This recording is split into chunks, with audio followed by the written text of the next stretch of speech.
अंग्रेजों का भी एक जमाना था जब लोग कपड़ों को अपनी शान समझते थे।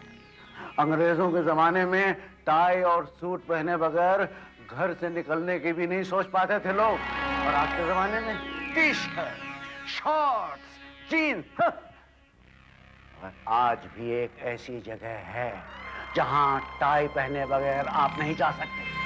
और एक वक्त आएगा जब सबको टाई पहनना पड़ेगा।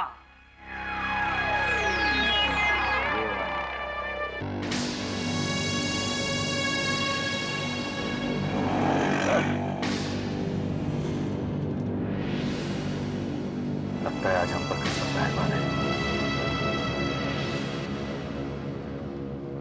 बैंक के बाहर ज्यादा भीड़ नजर नहीं आ रही है। अंदर भी कस्टमर कम होंगे। तुम दोनों तैयार हो? हाँ बस।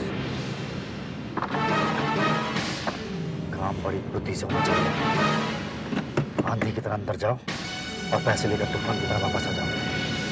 क्या समझे? आप नहीं फिक्र मुझे कोई लफड़ा नहीं चाहिए, कोई खून खराबा नहीं। और राज खास करके तू अपनी उंगली पर काबू रखना। गोली हरगिज नहीं चलनी चाहिए। अरे आशुतोष, एक बात तो बता, क्या? वो सीरियल प्रोड्यूसर ने तेरा स्टोरी आइडिया सुना कि नहीं सुना? अरे यार, एक बार सुनाया था उसको, उसके बाद उसने बैंक में आना ही बंद कर दिया। अरे तू बेफिक्र रह यार, तेरे जैसा राइटर बहुत दिनों तक छुपा नहीं रह सकता। देखना एक दिन तेरे को ब्रेक जरूर मिलेगा और उसके बाद फिर तू। अरे फिर तो मैं फिल्म इंडस्ट्री में धूम मचा दूंगा। 5-6 फिल्में सेट पे होंगी, 8-10 सीरियल टीवी पे एक साथ चलेंगे और फिर पैसा ही पैसा। इस राइटर की तरफ पिछले महीने इसने 43,000 रुपया जमा करा। 6 सीरियल लिख रहा है साथ। अरे ये तो कुछ भी नहीं, तू तो इससे भी आगे जाएगा क्योंकि कहानी सुनाने में तू उस्ताद है।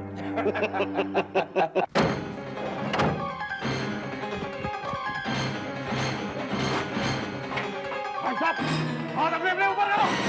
खड़े हो जाओ सब कोई, खड़े हो जाओ, खड़े हो जाओ। पीछे पीछे पीछे कर। हाथ ऊपर कर, हाथ ऊपर कर, हाथ ऊपर कर, हाथ ऊपर कर, हाथ पीछे कर। भारी से हाथ हाथ ऊपर कर, हाथ भारी से जल्दी, हाथ ऊपर कर,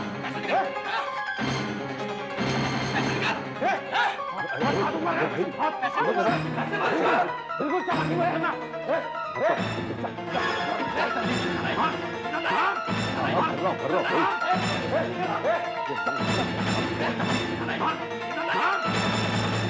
इतनी देर लगा दी, ये बैंक लूटने गए नोट छापने। भर रहा हूं भाई। जल्दी बोल, जल्दी बोल, जल्दी बोल, जल्दी बोल। होशियारी नहीं दिखा रहा कोई। जल्दी जल्दी जल्दी बोल, जल्दी बोल, जल्दी बोल, जल्दी जल्दी जल्दी जल्दी। तूने सामान कर दिया। तूने गोली क्यों चलाई? अरे वो वाला बोल रहा था। चल गोली में जितना माल भर के लेके भाग चलते हैं। जल्दी जल्दी मारते जल्दी जल्दी। वो भी ना चल चल भाग रोक खड़े भाग। हाँ तू इधर जल्दी हो, गोली मार दूंगा, जल्दी हो, जल्दी कर। नहीं गोली से आने की कोशिश मत करना। गोली मार दूंगा।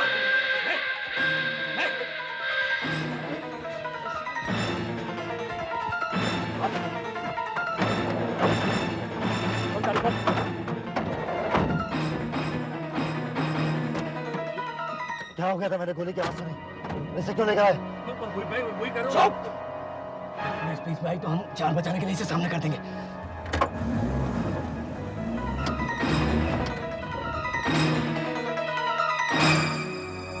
आज दोपहर जे&टी बैंक की एमजी रोड ब्रांच में दिन दहाड़े डाका पड़ा। लुटेरे 45 लाख रुपए लूटकर एक सफेद गाड़ी में फरार हो गए। जाते जाते वो बैंक के कैशियर को भी अपने साथ ले गए। पुलिस ने सभी रेलवे स्टेशन, बस अड्डे, हाईवे और सड़कों पर जबरदस्त नाकाबंदी कर दी है। लुटेरों ने अपने चेहरे ढके हुए थे। उन्होंने एक बैंक तो साला लफड़ा हो गया। अब क्या करेंगे? मैंने तुझे मना किया था ना, क्या खून खराबा मत करना। अब भुगत अंजाम। चारों तरफ पुलिस ही पुलिस है, निकलने का कोई रास्ता नहीं है। बॉस, पहले इस गाड़ी को ठिकाने लगाते हैं, फिर कोई छुपने की नई जगह तलाश करेंगे। हाँ ये ठीक रहेगा। अगर हम 4-5 दिन छुपकर बैठ जाए तो पुलिस भी ठंडी बैठ जाएगी। फिर हम मौका देखते ही दूसरे शहर निकल लेंगे। बॉस, मैंने सुना है यहाँ पास में एक सुनसान हवेली है, वहीं चलते हैं। हाँ, यही ठीक रहेगा।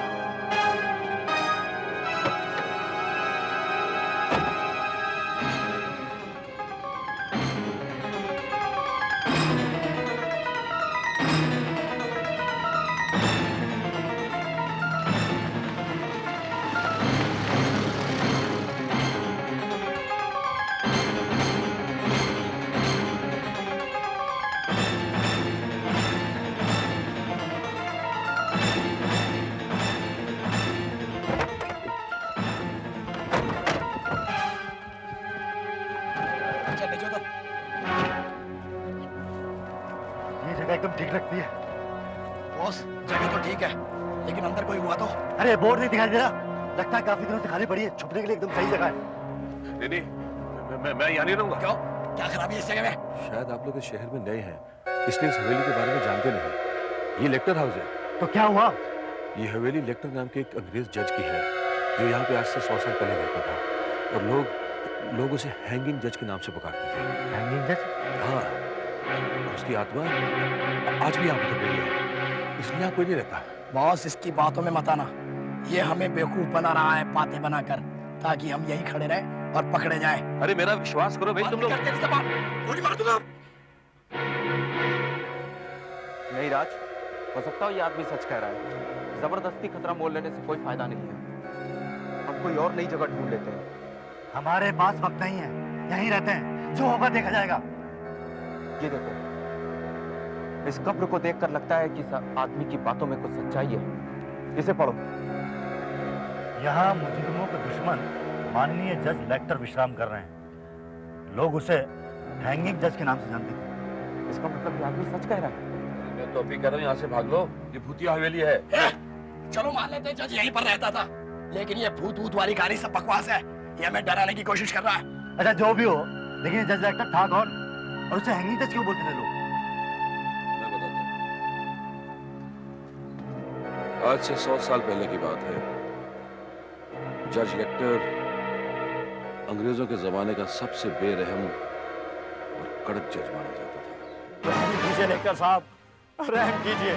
चाहे तो सारी जिंदगी मुझे जेल की भारी गोली में चढ़ा दीजिए, लेकिन मुझे फांसी मत दीजिए साहब। मुझे माफ कर दीजिए, रहम करिए साहब, मुझमें रहम। तुम्हारा जुर्म काबिले रहम नहीं है। अगर फांसी से बढ़कर कोई सजा होता तो वो हम तुमको सुनाता। मुझ पर रहम कीजिए साहब, मुझ पर रहम कीजिए लेक्टर साहब, मुझे माफ कर दीजिए लेक्टर साहब, मुझे माफ। सर, ये सुनकर बहुत दुख हुआ कि आज आप रिटायर हो रहे हैं। हाँ, मुजरिमों में खुशी की लहर जरूर दौड़ गई है। मुजरिम तो खुश होगा, क्योंकि हम अकेला ऐसा जज है जो 48 लोगों को फांसी का सजा सुनाया है, और वो 48 का 48 सजा का हकदार था। क्या आपको किसी पर रहम नहीं आया सर? नहीं, हमको मुजरिमों से सख्त नफरत है। सर, ऐसा भी तो हो सकता था कि अगर आप मुजरिम को माफ कर देते, वो सुधर जाता और अपनी जिंदगी वो। तुम्हारा सोचना गलत है। एक बार जो आदमी ऐसा संगीन जुर्म करता है, उसका कोई गारंटी नहीं कि वो दोबारा नहीं करेगा। इसलिए हम कोई चांस नहीं छोड़ता है। खैर, आप रिटायर हो रहे हैं सर। मैं आपको यादगार के लिए एक तोहफा देना चाहता हूँ। तोहफा? तुम हमको जो देना चाहता है, हम जो मांगेगा तुम हमको देगा? मुझे खुशी होगी, आप मांग कर तो देखिए। उसका आप क्या करेंगे सर? ये रस्सी हमारा जिंदगी का यादगार है, उनका मुख्य यादगार है जो हम पिछले 30 सालों में किया है। देखो, हम इस रस्सी का कितना अच्छा यूज किया है। सर, मैं कुछ समझा नहीं। हमको मिलने के वास्ते अभी भी बहुत लोग आता है, कानूनी सलाह मांगने को आता है। ये रस्सी बेल बजाने का काम आएगा, और जो हमको मिलने को आएगा वो इधर सोफे पे बैठकर रस्सी को खींचेगा और अंदर बेल बजेगा, और उसकी आवाज सुनकर वो उसको मिलने को आएगा। अब बढ़ाओ, हमारा इंतजाम कैसा लगा?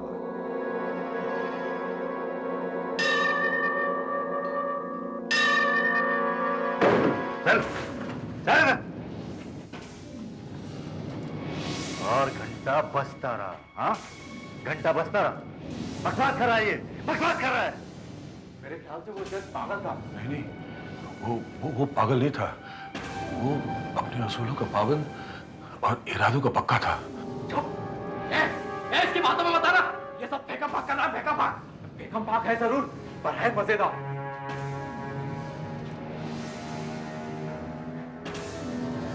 उसके बाद क्या हुआ?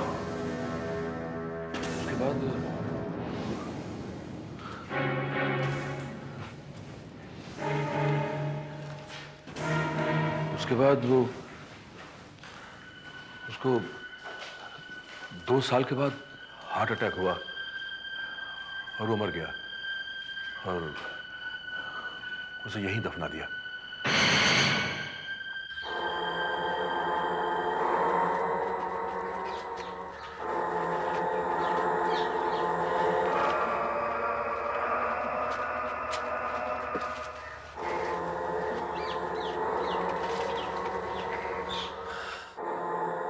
सर, उस रस्सी का क्या करना है जो ड्राइंग रूम में लटक रही है? उस रस्सी और उस घंटे को वहीं लटका रहने दो। ये जज लेक्टर की यादगार है। उससे और इस 48 नंबर से वो जज्बाती तौर से जुड़े हुए थे। सर, ये 48 नंबर का चक्कर क्या है? उन्होंने अपनी जिंदगी में 48 मुजरिमों को फांसी की सजा सुनाई थी। इसलिए उनकी आखिरी इच्छा भी यही थी कि उनके मरने के बाद उनकी कब्र के ऊपर 48 नंबर लिखा जाए। हंसो मत। मेरी कहानी अभी खत्म नहीं हुई। जज लेक्टर के मरने के बाद ये हवेली बरसों खाली पड़ी रही। फिर 12 साल पहले एक बिजनेसमैन ने इसको किराए पर लिया। वो बड़ा खुश था कि उसे इतनी बड़ी हवेली इतने कम किराए पे मिल गई है, लेकिन उसे इस हवेली के इतिहास के बारे में मालूम नहीं था। उसका नाम था मोहन। मोहन, 12 बज चुके हैं, अब सो भी जाओ। हाँ, थोड़ा सा हिसाब बाकी है। गवार कहीं का 40,000 में मुझे इतनी बड़ी जमीन बेच दी। कसम मालिक की, ऐसे 2-4 और बेवकूफ मिल जाएं तो मेरे सारे प्लान्स पूरे हो जाएं। ये चीटिंग है मोहन। ऐसे धोखे से किसी गरीब की जमीन हथियाना अच्छी बात नहीं है। तुम जाओ, सो जाओ, जाओ यहां से। 5 लाख, एक झटके में 5 लाख का मुनाफा हो गया। कसम मालिक की, अगर साथ वाली जमीन वाले को बेवकूफ बनाकर ऊपर साइन करा लूं तो वहां कॉलोनी बनाने से मुझे कोई नहीं रोक सकता, कोई नहीं रोक सकता। तो पुराने घरों में यही तकलीफ है, इतनी हवा आती है।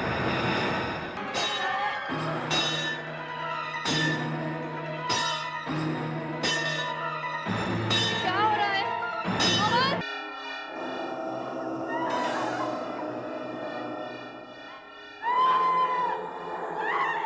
ठीक यहां इसी जगह पर मैंने अपनी आंखों से मोहन के शरीर को लटकते हुए देखा था, इसी रस्सी से। लगता है जस तेरा रिश्तेदार था, इसीलिए तू पूरी कहानी जानता है। जब मोहन मरा था तो उसी ने बुलाकर तुझे उसका लटकता हुआ शरीर दिखाया था। तुझे सुबह से कोई मिला नहीं गया? नहीं, जज की कहानी मैंने अपनी दादी से सुनी थी और मोहन का लटकता हुआ शरीर मैंने अपनी आंखों से देखा था।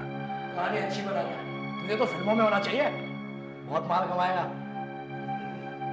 देखो, अगर तुम्हें मेरी बात पे विश्वास नहीं है तो एक रात यहां गुजार लो, और या फिर इस रस्सी को खींच लो। रस्सी खींचने से क्या होगा? रस्सी खींचने से बेल बजेगी, और बेल बजेगी तो जज लेक्टर तुम लोगों को मिलने आएगा, और फिर फिर क्या? और फिर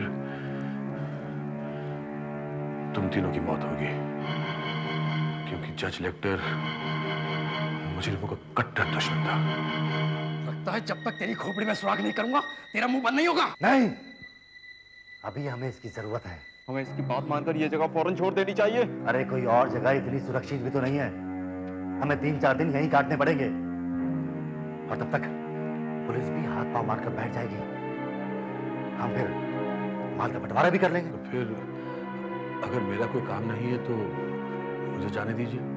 हाँ, तुझे जाने देंगे, लेकिन यहां से बाहर नहीं, सीधा ऊपर। ऊपर? लेकिन मैंने ऐसा क्या किया?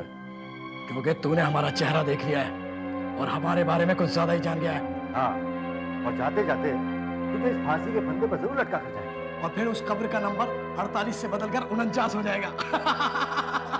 राज, 3-4 दिन तक इसकी निगरानी करनी पड़ेगी। इससे अच्छा है कि इसे बांधकर वहां कोने में डाल देते। ये ठीक रहेगा बॉस, मैं भी रस्सी निकालता हूँ। नहीं राज, राज ये रस्सी मत खींचो। राज क्यों? राज, राज मेरे दोस्त, मेरी बात मानो, ये रस्सी मत खींचो। अरे इसी से बांध लेते हैं। राज, राज मेरी बात मानो। राज,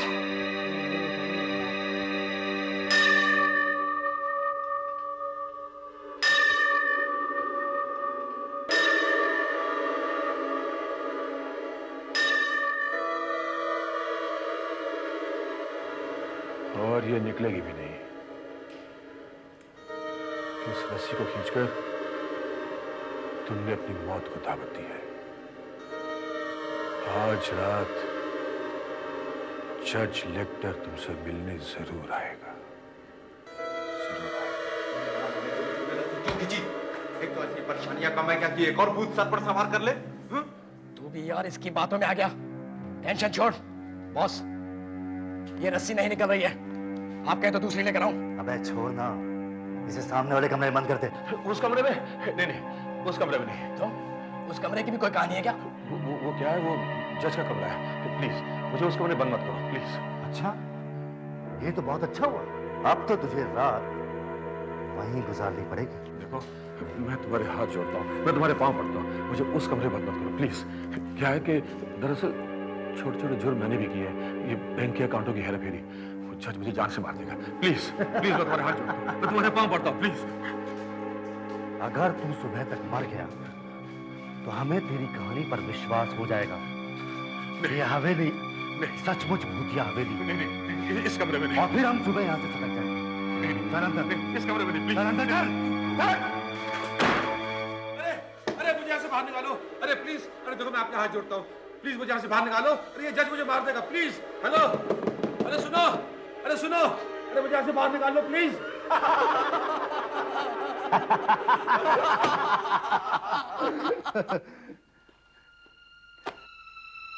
यहां से निकलते ही सीधा मैं मॉरिशस जाऊंगा।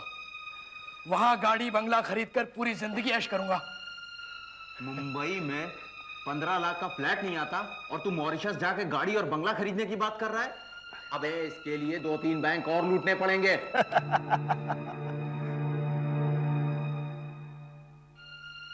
तू ठीक कह रहा है विनीत, 15 लाख में तो आजकल कुछ नहीं होता, लेकिन 45 लाख में तो बहुत कुछ हो सकता है। मैं बेवकूफ नहीं हूं कि इसमें से किसी को भी हिस्सा लेने दूंगा। अरे मेहनत करूं मैं और मलाई खाओ तुम लोग, ये कहाँ का इंसाफ है?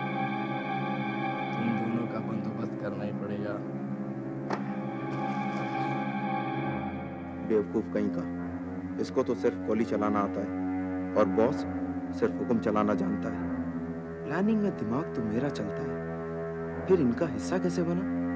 यहाँ से बाहर जाने से पहले इन दोनों का सफाया करना पड़ेगा।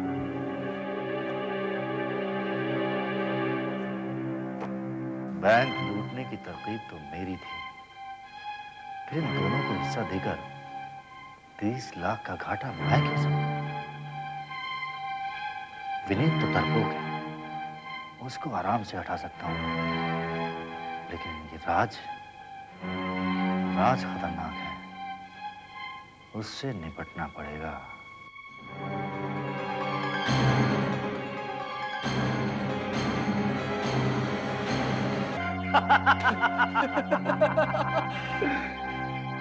तुम दोनों के साथ काम करके मजा आ गया, इसलिए मैं अपने हिस्से में से तुम दोनों को 2.5 लाख रुपए दूंगा। पार्टनरशिप हो तो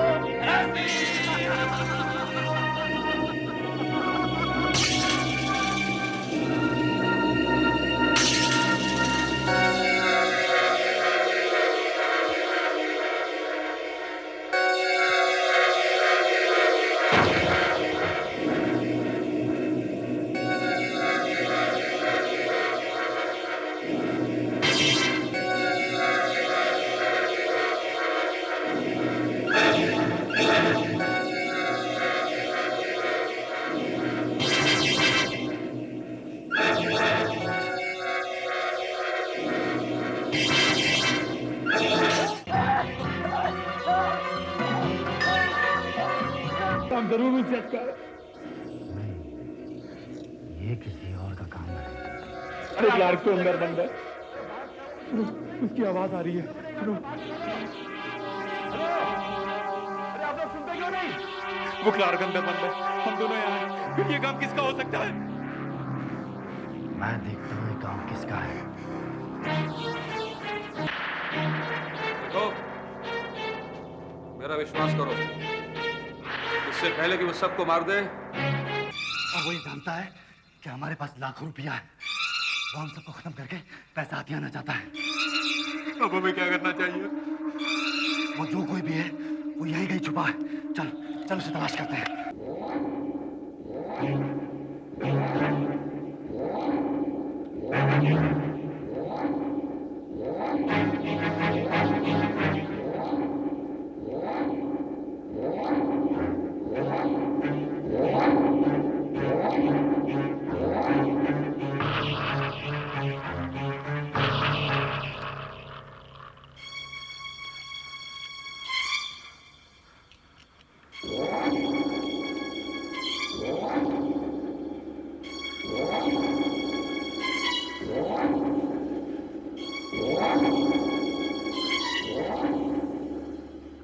बॉस, ये देखो 48 का 49 हो गया। ये जरूर उस जज का काम है। फिर वही जज, ये किसी और का काम है। लेकिन दूसरा यहाँ तो कोई दिखाई नहीं दे रहा। एक काम करते हैं, जब तक इन दोनों यहाँ से निकल नहीं जाते तब तक दोनों साथ में रहेंगे।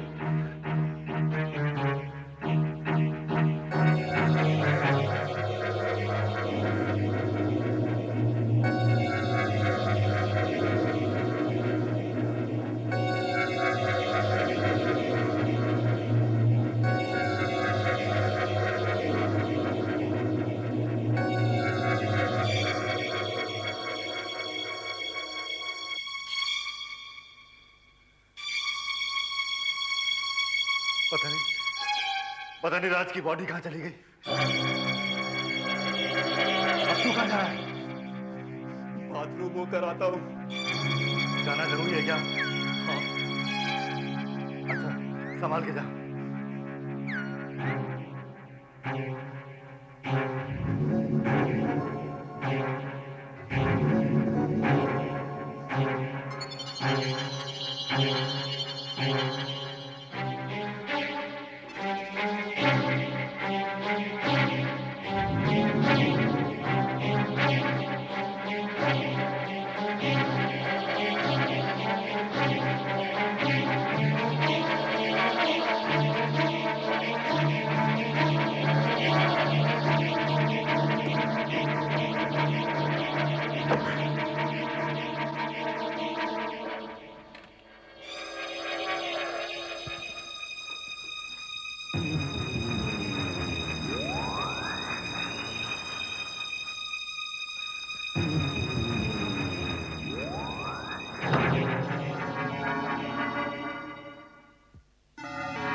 विनीत, विनीत,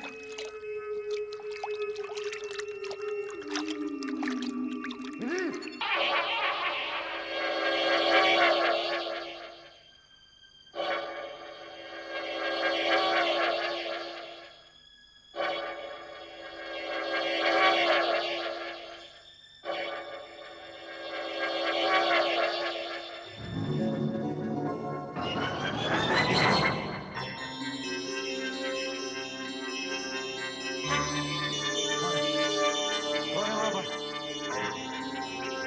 अपना चेहरा क्यों नहीं दिखाता है? कौन है? कौन है? कौन है तू?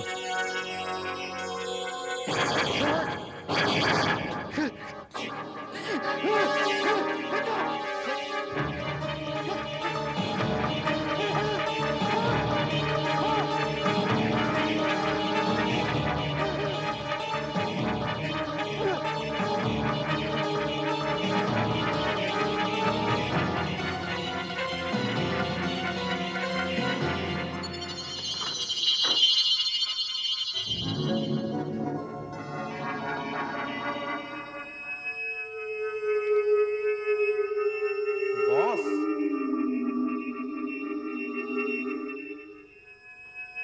बॉस, बॉस तुम कहाँ हो? बॉस, बॉस मैंने तो आवाज सुनी।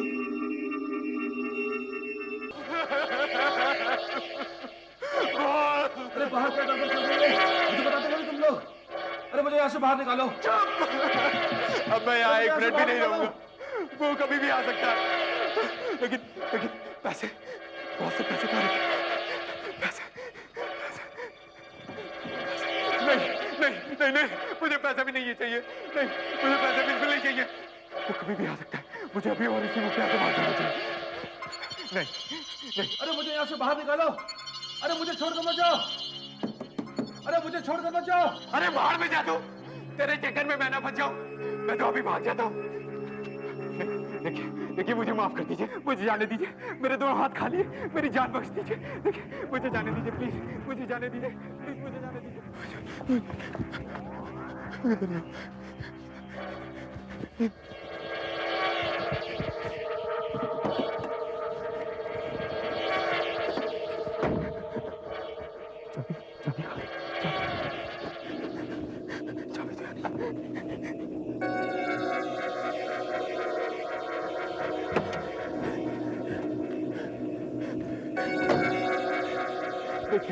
देखिए मैं मुजरिम नहीं हूँ। मैंने तो आज तक एक चींटी भी नहीं मारी है। हाँ, वो राज है ना, राज, वो कौन था? और वो बॉस गोविंद, बैंक लूटने का प्लान उसी का था। मैंने कुछ नहीं किया, मैंने कुछ नहीं किया। मैं तो यहाँ आना भी नहीं चाहता था। वो दोनों जबरदस्ती मुझे यहाँ उठा कर लेकर आए हैं। बहुत अच्छा किया आपने दोनों को मार दिया। देखिए देखिए, मुझे जाने दीजिए ना, प्लीज प्लीज। मुझे चाबी दे दीजिए, मुझे चाबी दे दीजिए, मुझे चाबी दे दीजिए, दे दीजिए प्लीज। इसका मतलब आपने मुझे माफ कर दिया, मुझे माफ कर दिया। Thank you.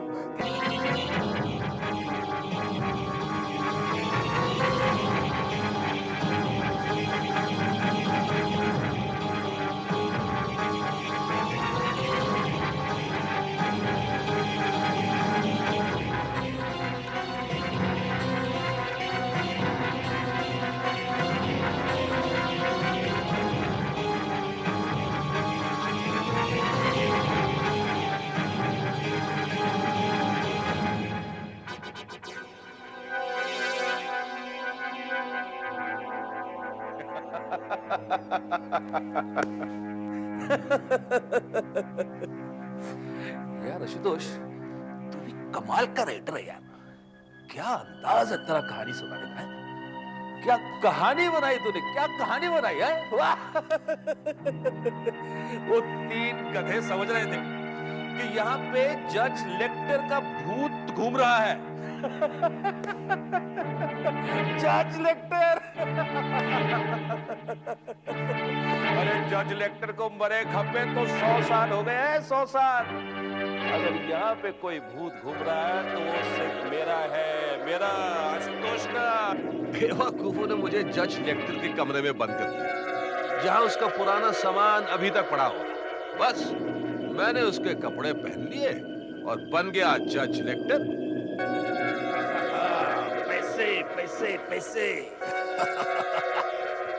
45 लाख रुपया। अरे आशुतोष, अगर तू 15 सीरियल भी देख लेता ना, तो तेरे पास इतने पैसे तो नहीं आने थे। अरे अब राइटर क्या, अब तो मैं प्रोड्यूसर बनूंगा, प्रोड्यूसर। एक काम तो भूल ही गया मैं, पुलिस को कैसे बताऊं?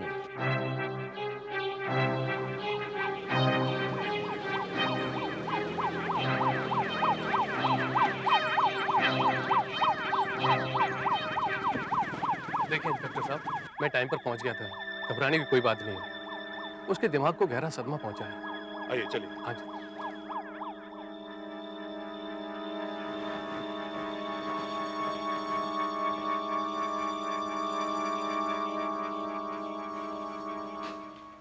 मिस्टर आशुतोष,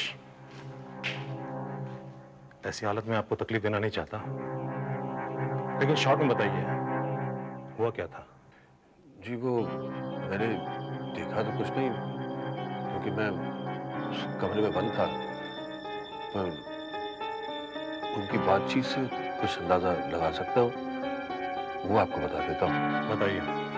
ये तीनों किसी अपने चौथे साथी का इंतजार कर रहे थे, कोई विलास करके। चौथा साथी? हाँ, चौथा साथी।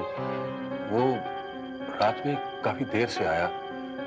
जब वो आया तो इनमें पैसे के बंटवारे के ऊपर कुछ बहस हुई, फिर चिल्ला चिल्ली हुई और उनमें आपस में झगड़ा हो गया। और झगड़ा इतना बढ़ गया कि मुझे लगता है लोग हाथापाई पे उतर आए। और फिर क्या हुआ? और फिर बिल्कुल सन्नाटा छा गया।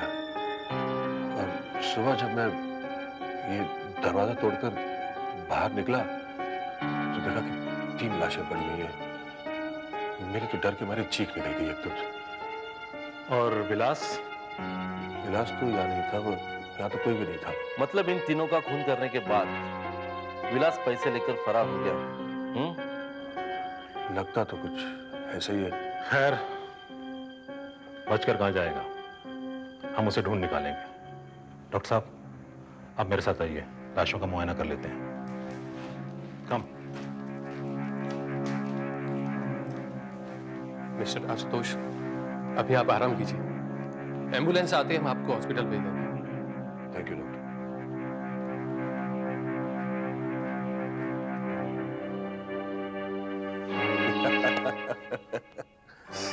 अरे भाई, अब 45 लाख रुपए के साथ आराम ही तो करना है, और क्या करना है? हाँ? कौन है?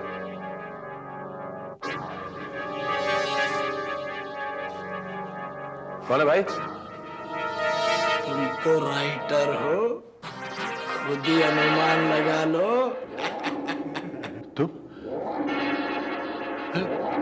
तुम मर गए थे? हाँ, हम मर चुके हैं और बहुत जल्द तुम मरने वाले हो।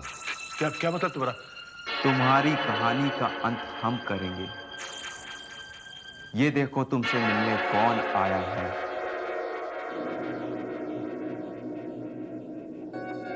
इन्हें पहचानते हो?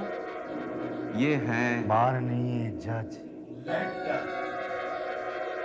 तुम हमको हैंगिंग जज भी कह सकता है। This is impossible. This is impossible. Mister Ashutosh Kumar, तुम्हारा जुर्म ये है कि हमारे इलाके में तुमने 3 आदमियों का बेरहमी से कत्ल किया है। इसलिए मैं जज लेक्टर तुमको कानून का सबसे बड़ा सजाए मौत देता है, और जिनको हमारे पास लाया जाए।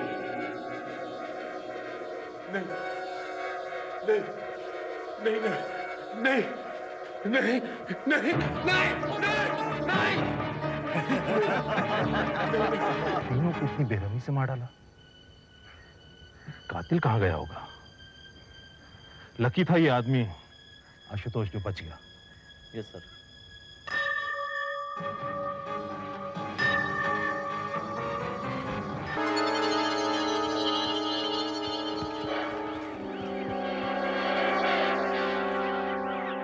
मेरा खबर के पास आओ इंस्पेक्टर।